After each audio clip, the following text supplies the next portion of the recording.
So hello friends, welcome to Inspire Chemistry. So in this video I will discuss about one important thing, that is IIT JAM 2021 का जो important chapters and topics. ठीक है, तो IIT JAM 2020 is over. So now it is the time for preparing IIT JAM 2021. So इसके लिए कौन सा topic पढ़ना है? देखो, IIT JAM का वेबसाइट में चैप्टर्स का रिलेटेड जो थिंग्स सिलेबस सब कुछ दिया हुआ है, लेकिन वो पढ़ने से तुम्हारा जो टाइम बहुत ज्यादा लगेगा। मैं ये नहीं बोल रहा हूँ कि वो नहीं पढ़ो, वो पढ़ो, लेकिन मैं जो स्ट्रेटेजी दे रहा हूँ वो अच्छे से पढ़ो, क्योंकि IIT JAM के लिए तुमको चाहिए hard work as well as smart work. So this is my strategy, you can follow this and so मेरे पास अभी बोर्ड नहीं है, इसलिए मैं बोर्ड पे वीडियो नहीं बना पा रहा हूँ, तो चलो पेज पे ही बनाते हैं। Let's start.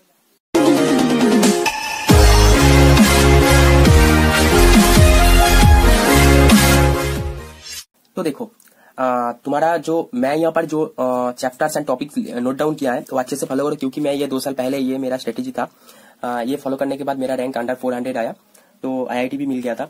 ठीक है, तो तुम ये फॉलो करो, ये अच्छे से फॉलो करोगे एंड क्वेश्चन आंसर अच्छे से प्रैक्टिस करोगे तो तुम्हारा रैंक अंडर 100 अंडर 200 के अंदर भी आ सकता है।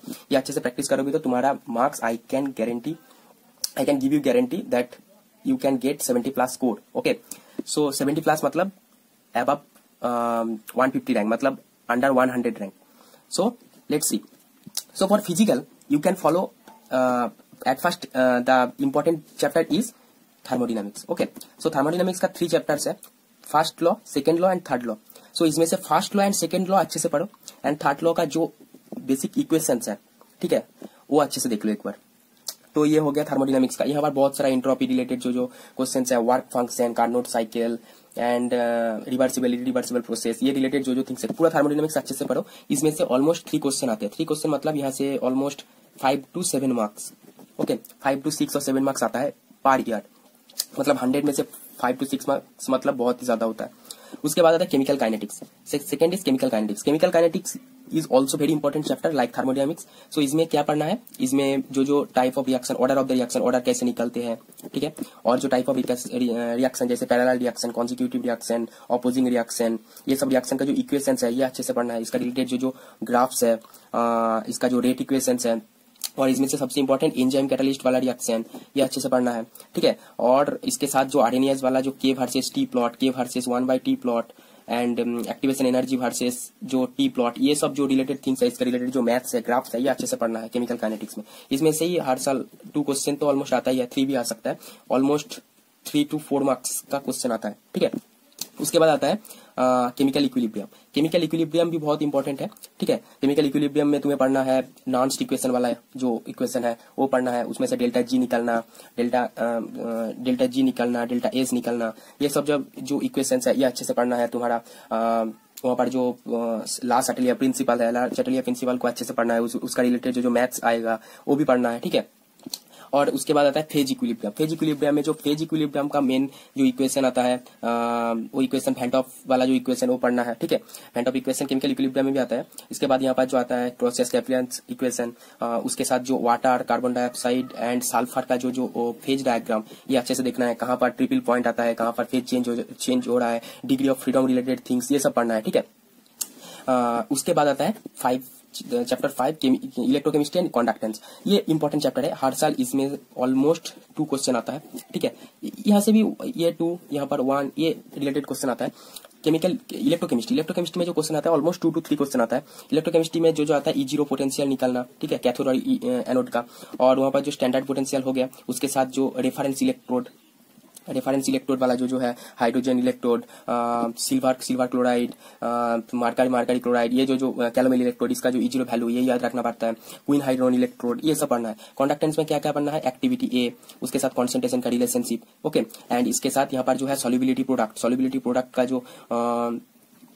प्रोडक्ट का जो इक्वेशंस, जैसे KS equal to C into C plus into C minus, मतलब concentration of anions in saturated state, इसका जो रिलेटेड मैथ्स ये कैसे करते हैं। और यहाँ पर जो है सॉल्युबिलिटी प्रोडक्ट वाला जो है जैसे lambda equal to L into 1000 by C, ये वाला इक्वेशन से जो क्वेश्चन आता है, ये सब conductance lambda plus lambda minus वाला जो थिंग्स है वहाँ पर, और मोबिलिटी वाला u0 equal to u by E, u0 mobility equal to u by E, that is velocity of the cation और एनायन, एंड e इज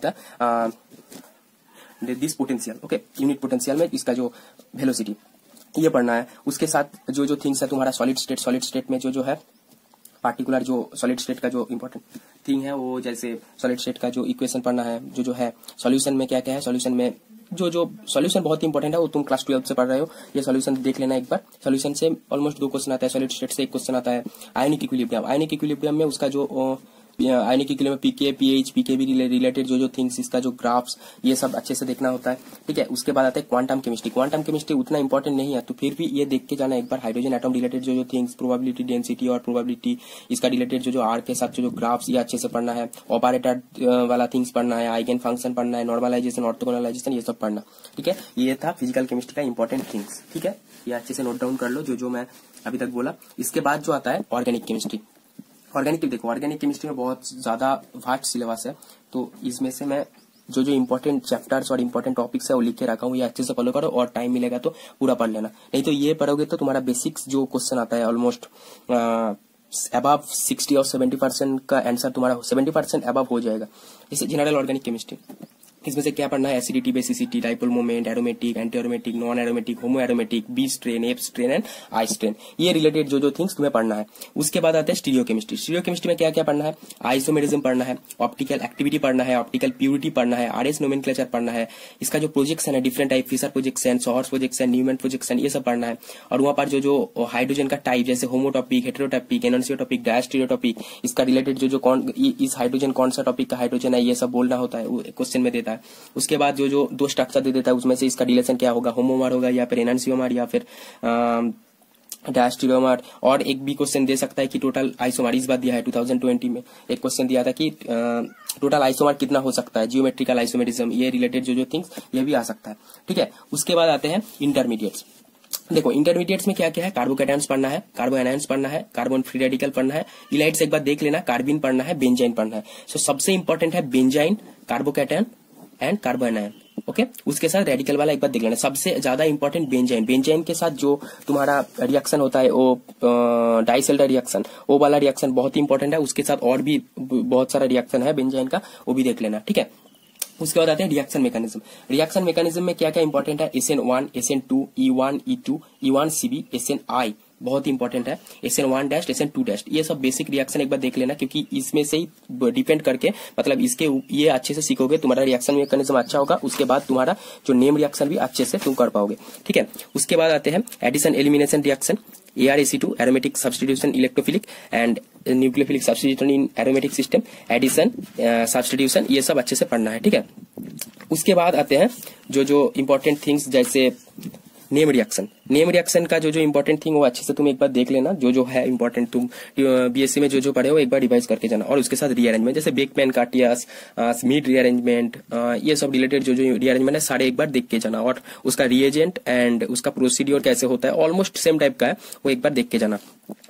और यहाँ पर जो है ऑर्गेनिक स्पेक्ट्रोस्कोपी क्या क्या पढ़ना है। ऑर्गेनिक स्पेक्ट्रोस्कोपी में तुम्हारा ज्यादा कुछ नहीं है, ये नेट लेवल का बहुत ज्यादा क्वेश्चन आता है। इसमें जस्ट एनएमआर का जो बेसिक्स, जैसे कैसे स्ट्रक्चर डिटर्मिनेशन, उसका जो डेल्टा वैल्यू, जे कापलिंग वाला थिंग्स, वो एक बार देख लेना। आईआर का जो डिफरेंट कॉम्पाउंड का जो डिफरेंट ग्रुप डिटेक्शन करने के लिए उसका जो आईआर स्ट्रेचिंग फ्रीक्वेंसी का वैल्यू, वो याद रखना पड़ता है, वो एक बार देख लेना। यूवी का जो ट्रांजिशन होता है, जैसे बैथोक्रोमिक शिफ्ट, हाइपोसोक्रोमिक शिफ्ट, ये सब देख लेना एक बार, ठीक है। और ग्रुप के साथ जो मैच करता है, जैसे ऑक्सोक्रोम रिलेटेड जो थिंग्स है। इसके बाद आता है पेरीसाइक्लिक में क्या क्या पढ़ना है। पेरीसाइक्लिक में देखो सिग्मा ट्रॉपिक रीअरेंजमेंट पढ़ना है, Cope rearrangement, oxy Cope rearrangement, Claisen rearrangement and Diels Alder, ये अच्छे से देख लो, तो तुम्हारा पेरीसाइक्लिक में और कोई क्वेश्चन मुझे लगता है कोई प्रॉब्लम नहीं होगा, ठीक है। ये था थिंग्स, ये था मेन इंपॉर्टेंट थिंग्स। इसके बाद आते हैं जो तुम पढ़ सकते हो। मतलब यहाँ से 1-2 क्वेश्चन आता है, एक हर साल नहीं आता, मतलब एक साल छोड़ छोड़ के आता है। 2019 में 2 क्वेश्चन आता है इसमें, एक अमीनो एसिड का, एक कार्बोहाइड्रेट का। तो देखो कार्बोहाइड्रेट में क्या क्या पढ़ना है, कार्बोहाइड्रेट में स्ट्रक्चर, प्रिपरेशन, उसका जो प्रिपरेशन जो different type of carbohydrate, setup, इसका जो स्टेप डाउन और स्टेप अप रिएक्शन, कार्बन बढ़ाना और कमाना के लिए जो रिएक्शन है, ऑक्सीडेशन, उसका जो ऑक्सीडेशन होने के बाद क्या होता है, रिडक्शन होने के लिए क्या होता है, ओसाजोन फॉर्मेशन रिएक्शन, ये वेरी इंपॉर्टेंट थिंग। ये हो गया कार्बोहाइड्रेट। अमीनो एसिड के लिए क्या पढ़ना है, स्ट्रक्चर, उसका जो सारे अमीनो एसिड का स्ट्रक्चर क्या क्या ग्रुप्स है, कैसे तुम डिटेक्ट कर पाओगे कि ये अमीनो एसिड है, उसका जो पीके वैल्यू, एंड पीके वैल्यू से 2 पीके वैल्यू 2 रेंज में एसिड एंड बेसिस का जो देगा वहां पर, उसमें से तुम्हारा पीकेआई का वैल्यू डिटरमिनेट करना पड़ेगा। And N group analysis method देख लो एक बार, कैसे एन ग्रुप एनालिसिस, जैसे NH2 का एन ग्रुप एनालिसिस करने के लिए जैसे DNFB डाइनाइट्रोफ्लोरोबेंजीन, ये यूज करके तुम्हारा जो एन ग्रुप NH2 को डिटेक्ट कर सकते हो। ऐसे COOH का डिटेक्ट करने का भी तरीका देख लो। उसके बाद peptide bond, NH2 protecting group, COOH protecting group in amino acid, okay. And उसके साथ primary, secondary and tertiary structure of proteins, ये अच्छे से देख लो तो तुम्हारा carbohydrate amino acid almost cover हो जाएगा जैम के लिए, ठीक है। ये था ऑलमोस्ट ऑर्गेनिक का जो इंपॉर्टेंट थिंग्स जो मैं बोलता गया, वो अच्छे से देखो फिर से और लिख के रखो एक जगह पर, जो पढ़ने के टाइम में ये अच्छे से स्ट्रेटेजी बना के ये फॉलो करो तो तुम्हारे लिए बहुत ही अच्छा होगा। आप आते हैं इनऑर्गेनिक केमिस्ट्री। इनऑर्गेनिक केमिस्ट्री में तुम सबको इनऑर्गेनिक केमिस्ट्री अच्छा लगता है। देखो इसमें क्या क्या पढ़ना है, कोऑर्डिनेशन केमिस्ट्री का सारे जो है सब कुछ पढ़ना है।